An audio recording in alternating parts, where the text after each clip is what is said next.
So the question here is, why is the government, after promising not to do this repeatedly, still hiding information on something that is very much in the public interest, which is, what are these things, these UFOs? We know they're real. We don't know what they are. Probably have a right to know that. It's our government, after all, but they're still hiding it from us. Why?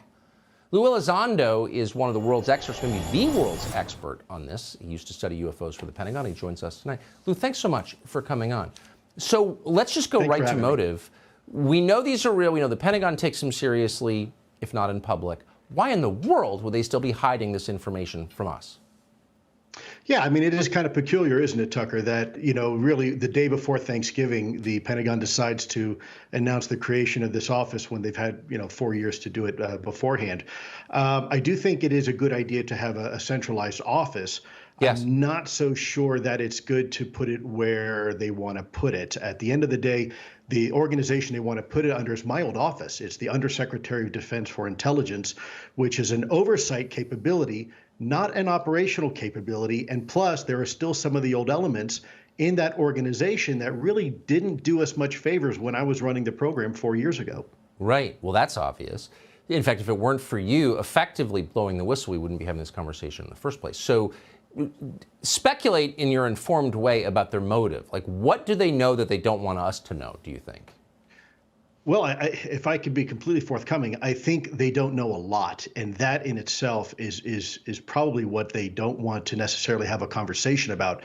Right. Even recently, when you listen to the Pentagon spokesperson, no offense, but there's no indication that they're going to be open and forthcoming with the American people. When you look at the legislation that has been presented in this NDAA, National Defense Authorization Act, this is historic. I mean, this basically tells the U.S. government, both the Director of National Intelligence and the Secretary of Defense, you will report to Congress both at the classified and the unclassified versions. And oh, by the way, you're going to create a field team. You're going to create a capability to go out and not just sit back and relax and wait for information to come to you, but you now have to be proactive. You have to go out and actually collect that information as it's happening, and then you have to report it to us. And last but not least, if there's information that you can't report because it's too classified, you have to report that fact to Congress too.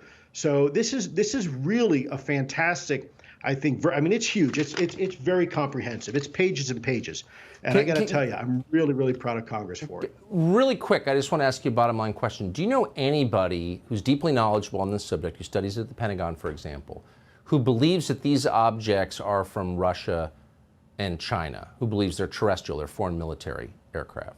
There's a couple individuals, I'm not going to call them out, that for whatever reason still remain extremely apprehensive about this topic. But at the end of the day, you know what? I say, fine, let the data speak for itself. Now that we've got a mechanism to actually collect and analyze this information, let the data speak for itself, and then they'll come to the natural conclusion of what this is. Yeah, it's pretty clearly not from Russia or China, I would say.